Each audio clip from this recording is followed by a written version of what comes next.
우리 지난주에 오병이어 설교를 이렇게 나누었습니다. 오병이어를 통해 많은 사람이 아니죠. 다 배불리 먹었다고 성경은 말씀하고 있습니다. 오직 예수 그리스도만이 우리를 배부르게 할 수 있습니다. 우리가 함께 찬양에 고백했던 것처럼 자신의 몸을 내어 주셨습니다. 우리를 배부르게 하기 위해서 아무것도 없는 그런 빈들, 광야와 같은 이 세상에서 우리는 교회를 통해 계속 배부를 수 있습니다. 교회는 진리와 사랑으로 서로를 배부르게 하는 공동체입니다. 네, 그래서 오늘은 한번 배 터지게 먹어보도록 하겠습니다. 이제 먹을 게 많은데 다 먹지 못해서 아쉬울 뿐입니다. 사실 케이크도 준비했는데 케이크를 먹을 수 있을지는 의문이긴 해요. 그래서 그림의 떡이란 말이 있습니다. 우리 세 가지 말씀, 세 가지 정도로 살펴보겠는데요. 첫 번째는 예수님께서 제자들을 재촉하셨어요. 오병이어 이후에 제자들을 재촉해서 그들을 떨어지게 무리로부터 분리시켰습니다. 예수님은 제자들을 재촉하사 황급하게 그 자리를 떠나게 하사 배를 타고 건너편 벳세다로 가게 하셨는데 실제 오늘 보면 벳세다로 못 가고 게네사렛이라는 지역으로 가게 되죠. 요한복음 6장에 보면 오병이어 기적을 목격한 사람들은 예수님을 붙들어 임금을 삼으려고 했습니다. 왜냐하면 그들을 배부르게 먹이니까. 오늘날 이 시대에도 대통령 중에도 대한민국을 잘 살게 했던, 그래서 이제 박정희 대통령 이제 새마을 운동하면서 우리나라가 잘 살게 됐고, 또 그 영광을 힘입어 그의 딸 박근혜 대통령이 집권하기도 했습니다. 어, 마찬가지죠. 그 당시 2000년 전에 이제 로마의 압제 가운데 있고, 정말 수많은 사람들이 이제 배고픈 그런 시대 가운데 또 그런 메시아를 그들이 기다렸고, 실제로 예수님 오셨고, 또 그들을 먹이니까 예수님을 왕으로 삼으려고 했던 거죠. 예수님은 사람들의 그런 헛된 열망, 또 제자들도 그 분위기에 휩쓸려서 잘못된 영향을 또 받을까봐 그 자리를 재빨리 떠나게 하셨습니다. 뿐만 아니라 이것은 또 예수님에게도 유혹이 되는 거예요. 여러분, 한 주 동안 살아오면서 수많은 유혹이 있었을 거예요. 예수님은 유혹이 없었을까요?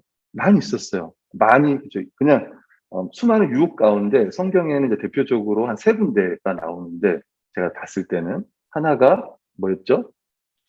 하나가, 이게 두 번째라고 하고, 세 번째가 십자가를 한다면, 첫 번째가 그 돌이 떡이 되게 하는 사건 있잖아요. 그때 사탄이 뭐라고 했냐면, 내게 와서 절을 해라. 내 천하만국을 주겠다라고 이야기를 했고, 오늘 본문에도 오병이 여의 기적 이후에 예수님을 왕으로 삼으려고 했어요. 예수님께서 그 자리를 피하셨죠. 그건 이제 겟세마네 동산이라고 하는 그 십자가를 앞두고 하나님 앞에 기도해요. 어, 하나님이 원하시면 주여 이 잔을 내게서 옮겨 주옵소서. 그러나 내 뜻대로 마옵시고 아버지의 원대로 하옵소서. 그러니까 실제로 우리가 당하는 어떤 유혹이나 어떤 강도는 우리보다 예수 그리스도가 더 센 거예요. 왜? 그분은 하나님 아니야? 그분 신 아니야? 이렇게 볼 수 있지. 그런 영역에서는 그럴 수 있는데 그분은 똑같이 우리와 같은 인간인 거예요. 성경은 예수 그리스도가 인간이라는 거, 우리가 똑같이 시험을 받았다고 성경은 말하고 있습니다. 그래서 예수님도 동일하게 제자들을 떠나 보내게 할 뿐만 아니라 또 오늘 본문에 보면 나가서 또 이제 그 자리에 계속 머물러 있는 게 아니라 또 계속 복음을 전하잖아요. 마찬가지로 예수님도 이제 산에 올라가서 기도하는 장면들이 이제 나옵니다. 두 번째 보시면 예수님 무리를 작별하신 후에 기도하러 산으로 가셨어요. 오늘 본문 보니까 밤새도록 기도하신 것 같아요. 그 로마의 시간으로 하면 오늘이 밤 뭐였죠? 사경이래요. 사경. 사경 그러니까 6시부터 저녁 6시부터 아침 새벽 6시까지를 6개로 나눠요. 지금 이 시간은 3시에서 6시 사이인 거예요. 사실 제자들은 진짜 힘들었을 것 같아요. 빵을 나누느라 힘들었을 거예요. 근데 또 계속 배를 쳤고 있어요. 이게 뭐 운동하는 거 아니다, 그죠? 사실 여기 교회 지금 운동 복장들 몇 분 입고 오셨는데 우리 웅이 청년 또 그리고 반바지 입고 이렇게 아마 이렇게 노전으로 많이 힘들었을 텐데 사실 이제 그런 뭐 노젓는 것 때문에 힘든 건 아니죠, 그죠? 풍랑 가운데 아마 죽을 위협 가운데 있었을 거예요. 어, 네. 근데 이제 이런 상황들, 제자들의 그런 상황들, 또 예수님의 상황을 살펴보면 이제 헤롯 6장을 보면 이제 헤롯도 예수를 죽이려고 해요.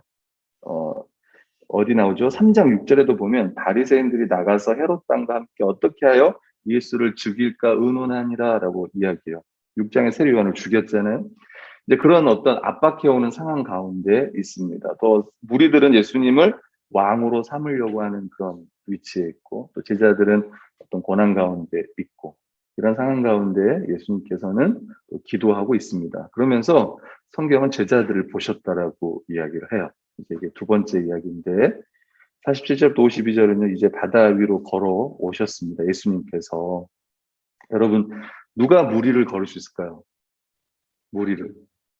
제가 보니까 최근에 뱀도 이렇게 막 무리를 이렇게 가더라고요. 물뱀이라고 해야 되나? 이건 전 봤는데, 강에서 봤는데, 뱀이 이렇게 뱀이 저쪽으로 오길래 막 도망갔어요. 무서워하는 뱀인데. 요만한 뱀인데, 이렇게 오다가 저쪽으로 오려고 하더라고요. 저는 이제 피했는데, 여러분, 무리를 걸을 수 있을까요? 그게 이론상으로는 이발이 빠지려면 이발 넣고, 이발 빠지려면 이발 넣고, 이론상으로는 안 빠질 수 있대요. 이론상으로는. 이발이 들어갈 때쯤 이발 넣고 이발 하면 할 수 있다는. 제 생각엔 저희들도 한두 걸음은 걸을 수 있을 거예요. 물 위에. 한두 걸음 정도는 걸을 수 있을 건데, 물에 빠집니다. 아무리 부력이 있다 하더라도 빠질 수밖에 없어요. 누가 무리를 걸을 수 있냐면, 성경에 보니까 하나님만이 걸을 수 있습니다. 그게 이사야 43장 16절에 보면, 나 여호와가 이같이 말하노라, 바다 가운데 길을, 큰 물 가운데 지름길을 내고, 네, 걷는다는 표현은 없네요. 아무튼 바다 가운데 길을, 큰 물 가운데 지름길을 내고, 제가 찾았는데 잠시만요. 그 욥기서에 보면, 욥기서 9장 8절 11절 보면, 그가 홀로 바다를 펴시며 바다 물결을 밟으시니, 그러니까 구약에 하나님만이 물을 밟을 수 있는 거죠. 그러니까 다스린다라는 표현인 거죠. 그러니까 오늘 성경에 보면 예수님께서 지나간다는 표현을 써요. 지나간다. 그럼 좀 우리가 봤을 때, 왜 지나가지? 제자들을 구원해 주셔야 될 텐데 왜 지나간다는 표현을 쓸까? 그 지나간다라는 표현이 하나님께서 이렇게 성경에 보면 그 모세를 통해서도 그렇고 엘리야 이야기를 통해서도 보면 이 지나가는 걸 통해서 하나님이신 거를 드러내요. 그 출애굽기 33장 21절 23절 보면 여호와께서 또 이르시기를 보라 내 곁에 한 장소가 있으니 너는 그 반석 위에 서라. 내 영광이 지나갈 때에 내가 너를 반석 틈에 두고 내가 지나도록 내 손을 너를 덮었다가 손을 거두리니 내가 내 등을 볼 것이요 얼굴은 보지 못하리라. 그러니까 하나님의 영광이 지나갈 때 만세 반석이라는 표현을 쓰는데 거기서 하나님 지나가요. 그물만 봤다고 얘기를 하는데 무슨 말이냐면 여러분 우리가 하나님을 보면 살 수 있을까요? 죄인이? 못 봐요. 하나님 볼 수가 없습니다. 이것도 은혜고 자신을 계시한 겁니다. 은혜로 엘리야에게도 자신을 계시하셨습니다. 그게 왕상 19장 11절에 보면 여호와께서 이르시되 너는 나가서 여호와 앞에서 산에 서라 하시더니 여호와께서 지나가시는데 똑같이 무리를 지나가셨다. 또 누구죠? 여호와 앞에서 산에 서라. 그다음에 엘리야를 지나가셨습니다. 여호와 앞에 크고 강한 바람이 산을 가르고 바위를 부수나 바람 가운데 여호와께서 계시지 아니하여 바람 위에 지진이 있으나 지진 가운데서도 여호와께서 계시지 아니하여. 그러니까 세미한 음성 가운데 거하셨다고 하는데 그거는 기억 안 하셔도 될 것 같고 구약에서 자신을 드러냈을 때 표현을 지나간다는 표현이 있어요. 오늘도 힘겹게 노를 적고 있는 그들 가운데 예수님이 지나가는 걸 통해 그가 하나님이심을 보여주고 있습니다. 예수님은 두려워하는 제자들에게 말씀했습니다. 안심하라, 내니 두려워하지 말라. 이 내니가 에고 에임이라고 하는 I am who I am이라고 하는 모세에게 자신을 계시할 때 나는 스스로 있는 자다 할 때 여호와를 계시할 때 이 표현을 쓰는데 자신이 바로 하나님이라는 걸 이야기를 해요. 하나님. 예수님은 하나님 대신 걸었을 뿐만 아니라 하나님의 이름을 취하신 것을 오늘 본문을 통해서 보여주는 거예요. 요한복음에서는 자신이 하나님의 아들인 것을 선언합니다. 마가복음에서는 예수님이 하나님의 아들인 것을 직접 보여주시는 거예요. 폭풍을 잠잠케 하시고 지금 폭풍 속에 나타나시는 자, 그가 바로 하나님이라고 말씀하는 거예요. 이스라엘 백성이 애굽에서 종로로 탈 때, 압제 가운데 있을 때 이스라엘 백성, 특히 지도자였던 모세에게 나다라고 말씀하셨던 것처럼 지금 어찌 보면 그 로마의 압제 가운데 있고 그 제의 어떤 그 압제 가운데 있는 제자들 가운데 나다, 또 고난 가운데 있는 제자들에게 나다라고 말씀하는 거예요. 바다 위를 걸어서 제자들에게 찾아오시는 모습은 자기 백성들을 찾아오시는 하나님의 모습입니다. 여기서 여러분 안심하라, 요게 뭐냐면 담대하라는 거예요. 담대하라. 같은 단어예요. 담대하라. 그 요한복음 16장 33절에 보면 이런 말씀이 있어요. 이것을 너희에게 이르는 것은 너희로 내 안에서 평안을 누리게 하려 합니다. 세상에서 너희가 환난을 당하나 담대하라, 안심하라, 담대하라, 내가 세상을 이기었노라. 이렇게 성경은 말씀하고 있습니다. 예수님께서 가까이 계시고 모든 믿고 순종한 자를 도와주신다는 이 확신이 당시에 이 마가복음을 듣고 있던 그 로마 성도들에게는 엄청난 확신이 있을 거예요. 확신. 창세기 1장 2절에 보면 여러분 수면 위에 누가 운행하시냐면 하나님의 영이 운행을 하십니다. 이걸 통해서도 예수 그리스도께서 새로운 재창조를 하실 것들을 오늘 본문을 통해서 살펴볼 수 있을 거예요. 바다 위를 걸으셨을 뿐만 아니라 풍랑을 잠잠케 하신 거예요. 근데 제자들은 오늘 성경을 뭐라고 얘기했냐면 그들은 심히 놀랐습니다. 제자들은 그 떡 떼시던 일을 깨닫지 못하고 도리어 마음이 둔해졌다라고 성경은 이야기해요. 그 전에도 풍랑을 예수님께서 잠잠케 하셨습니다. 풍랑을 꾸짖으셨어요. 우리도 꾸짖을 수 있어요. 바람이 불 때 가서 꾸짖을 수 있어. 멈춰! 뭐 욕을 할 수도 있고. 문제는 풍랑은 계속 분다는 거예요. 심지어 선풍기 하나도 우리는 끄지 못해요. 멈춰! 버튼을 누르면 되긴 하지만 선풍기 바람 하나 우리는 어떠지 못하는 그런 사람입니다. 근데 하나님께서는 예수 그리스도께서는요, 그 자연도 모든 것을 다스리는 것 뿐만 아니라 그 자연 앞에 두려워하는, 그 고난 앞에 두려워하는 그 풍랑, 큰 풍랑도 아니고 정말 작은 풍랑 앞에 두려워하는 저희들에게 말씀하시는 거죠. 담대하라고 말씀하는 거예요. 두려워하지 말라고 말씀하시는 거예요.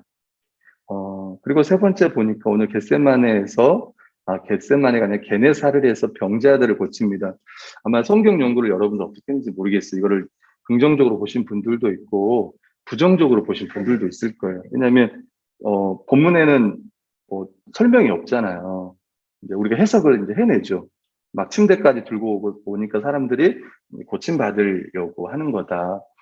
DBS도 약간 이제 이 부분을 약간 부정적으로 평가하고 있고, 주석에서도 그렇게 하고 있더라고요. 근데, 제가 봤을 때는, 그냥 제 나름대로 제가 생각할 때는, 본문에서는 크게 이걸 막 부정적으로 이야기하는 것 같지는 않아요. 예수님의 사역을 정리해 주시는 것 같고, 도리어 이제 주석들에서는 이 지역이, 이 게네사렛이라는 지역이, 원래 가려고 했던 건 여기가 아닌 벳세다였고, 여기 이 지역이, 이방인들이 많이 있었던 것 같아요. 이방인들이 많이 있었고, 그리고 이곳에서 이들이 예수 그리스도를 통해 은혜로 치유받은 곳으로 이야기를 하고, 저도 좀 그렇게 해석을 하고 싶습니다. 개인적으로 해석을 하고 싶고, 어떤 분들은 이제 이 부분들을 너무 이제 병 고치려고 예수님께 나온 거 아니냐. 그럼에도 불구하고 다 성함을 입었기 때문에 이 땅 예수 그리스도께서 오신 이유가 구원하기 오셨으니까 은혜로 보면 어떨까 이런 생각을 합니다. 이제 묵상과 적용을 한번 해볼게요. 예수 그리스도의 믿음을 좀 생각해 봤습니다. 마가복음을 보면서 몇 가지 생각해 볼 수 있는데 예수님이 누구신지도 생각해 볼 수 있고 또 교회에 대해서 생각해 볼 수도 있고 또 우리 하나 중요하게 생각해야 될 부분이 믿음인 것 같아요. 믿음. 제자들에게도 그 풍랑 앞에 두려워할 때 너희가 어찌하여 믿음이 작은 자들아 두려워하느냐 이런 표현을 썼잖아요. 실제로 우리가 어떤 상황 가운데 두려워할 때 보면 염려할 때 보면 다 이게 믿음의 문제예요. 예수 그리스도에 대한 이 믿음의 문제. 예를 들면 이런 거예요. 여러분 상황이 해결이 안 될 수 있어요. 여러분 이 상황이 이 터널 같은 이 상황이 끝까지 갈 수 있어요. 이거는 될 수도 있고 안 될 수도 있고 당연히 잘 이게 해결됐으면 하죠. 또 해결을 위해 사는 게 기도하기도 하고. 그럼에도 불구하고 그거에 대한 이게 잘 될 거라는 거에 대한 믿음이 아니라 예수 그리스도에 대한 믿음인 거죠. 무엇보다도 이런 상황 가운데 예수 그리스도가 함께 하신다라는 어, 선하신 주님께서 우리 함께 한다라는 그런 믿음일 거예요.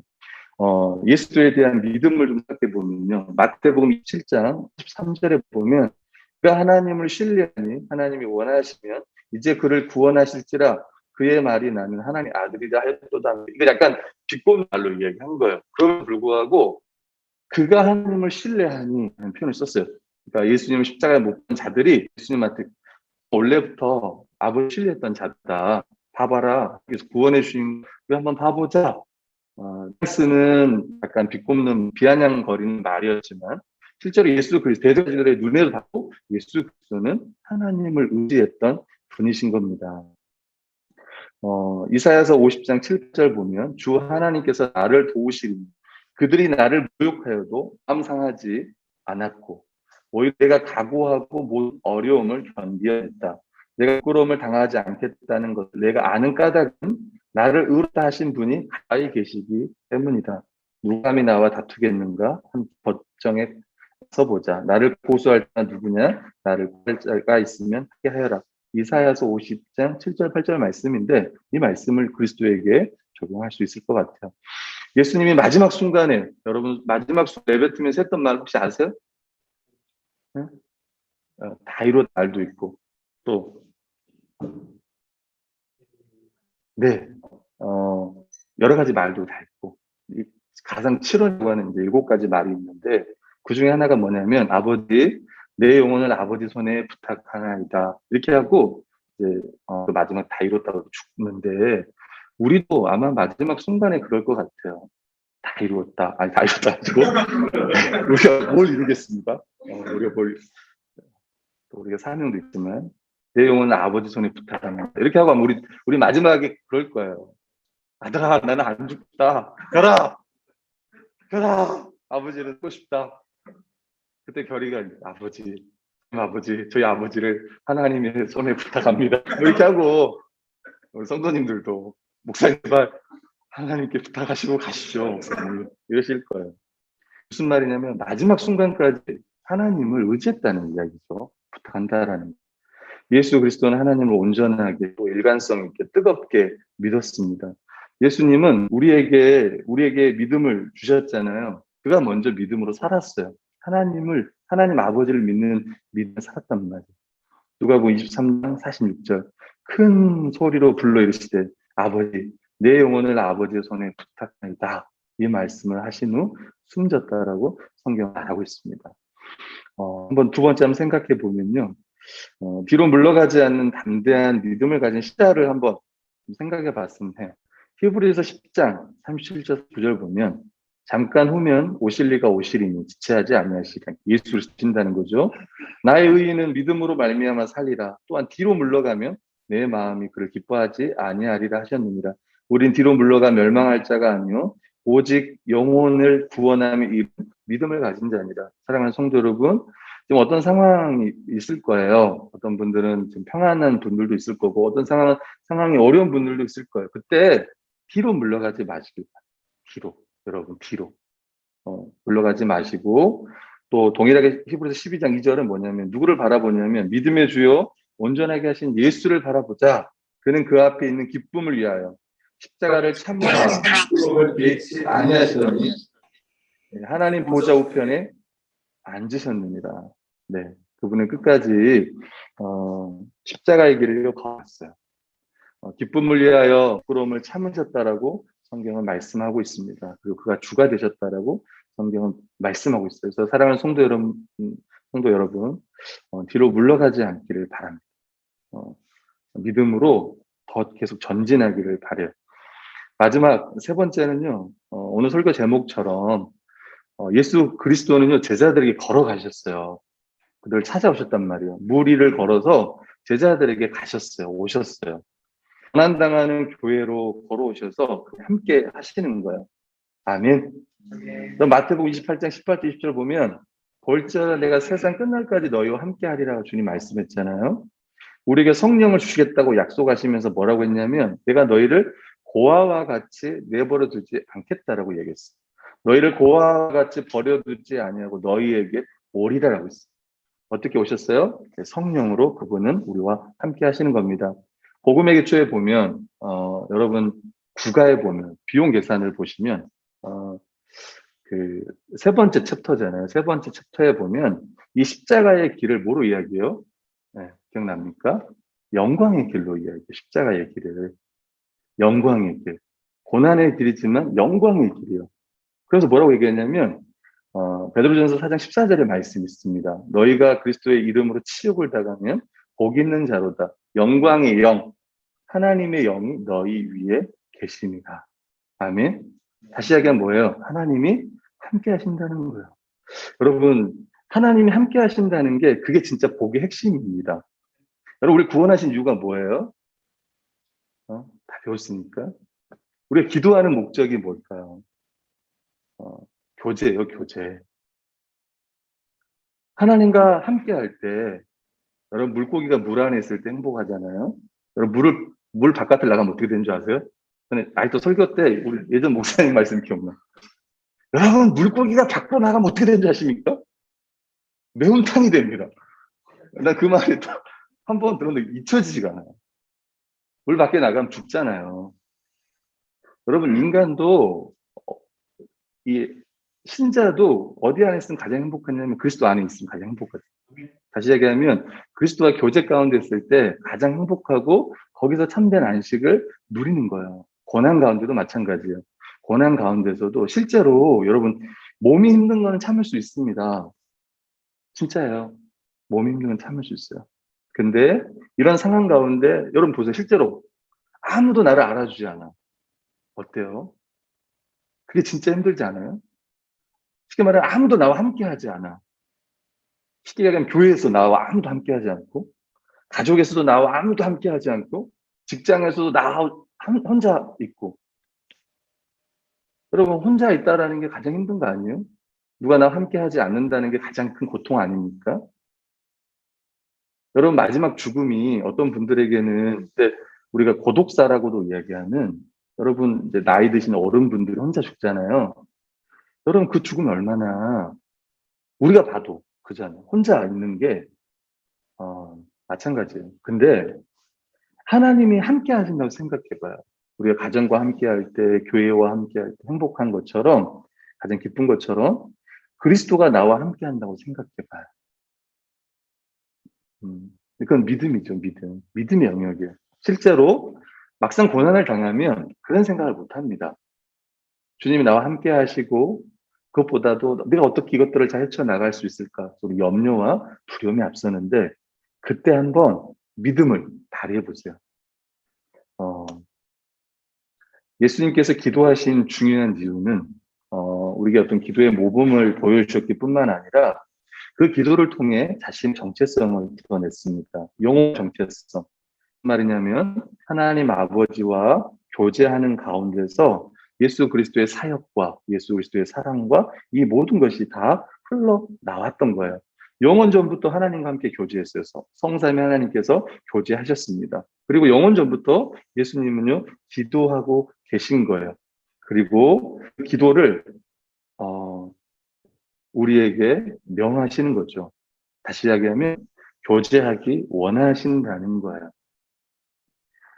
우리는 한 가지 행위로 이럴 수 있습니다. 어떤 사람은 이제 우리 가운데는 기도를 하시는 분도 있고 기도를 안 하는 분도 있습니다. 심지어 기도하는 일이 지루할 생각도 있어요. 지루한 기도하는 것. 그럼에도 불구하고 누구에게 초점을 두면 되냐면 기도의 대상이신 예수 그리스도에게 초점을 둬주시면 그 기도가 지루하지 않을 거예요. 기도는 능력이 많으신 아버지 하나님의 돌보시는 손길을 누리는 것입니다.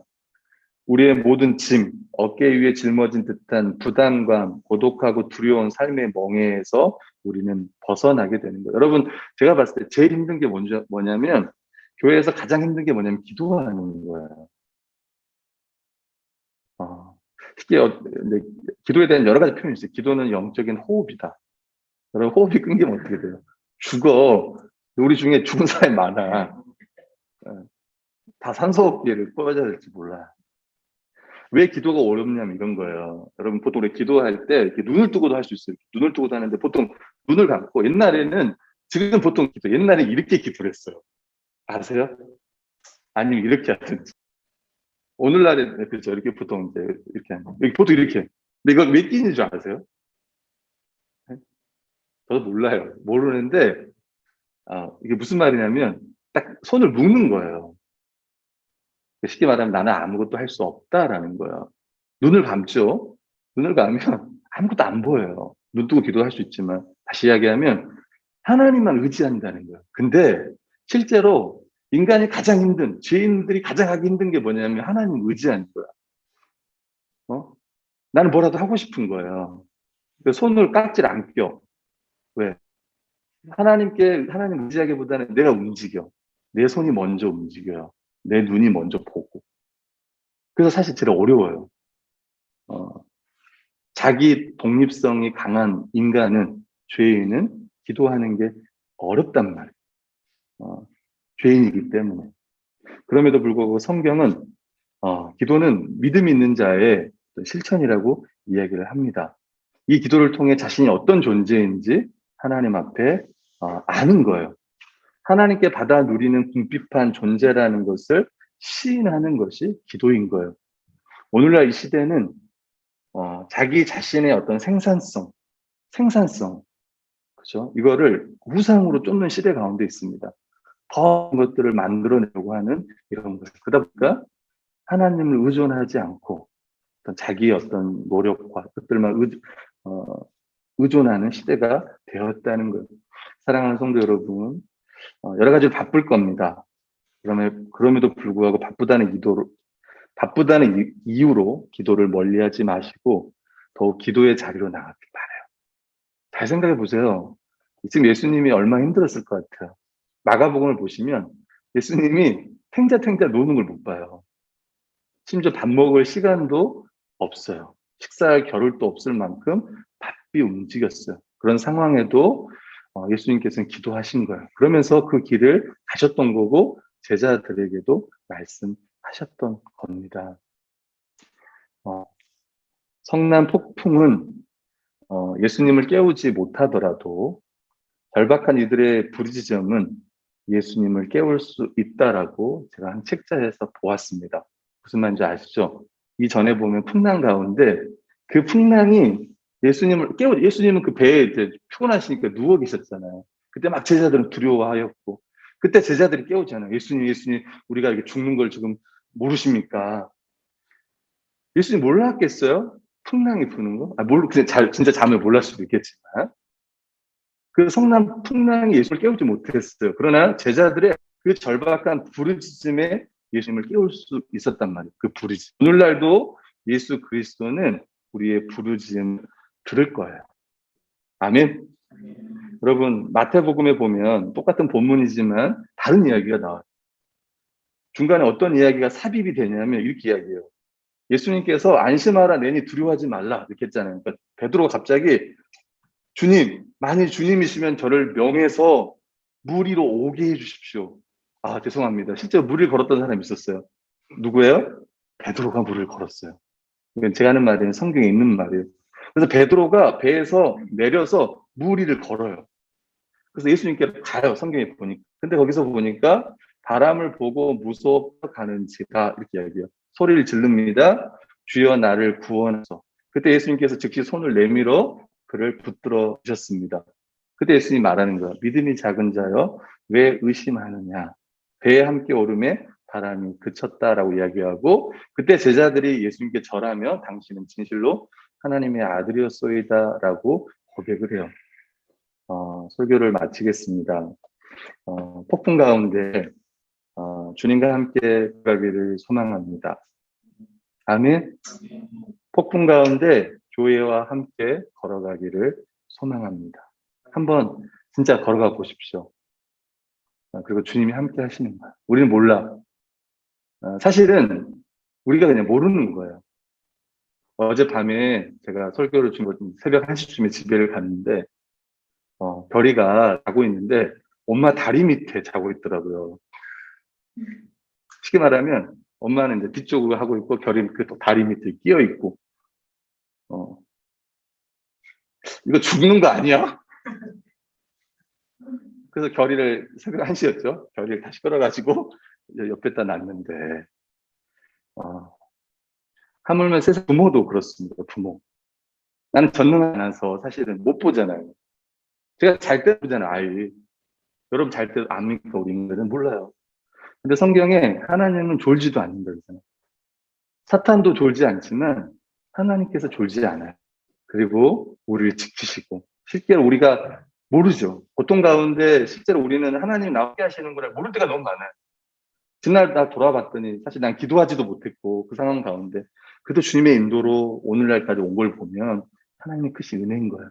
여러분 오늘날도 앞으로 오늘 이 시간에 그런 상황 가운데 그런 어떠한 폭풍우가 오더라도 다시 한번 주님을 믿음으로 붙드는 그리고 말씀을 붙들고 또 기도하는 말씀 가운데 주의 음성을 듣고 두려워하지 말라 내니 안심하라 두려워하지 말라 그 주의 음성을 듣고 함께 걸어가고 또 고난 가운데 혼자 있지 않고 교회가 함께 그 손을 붙들고 함께 걸어가는 저희가 되기를 소망합니다. 아멘.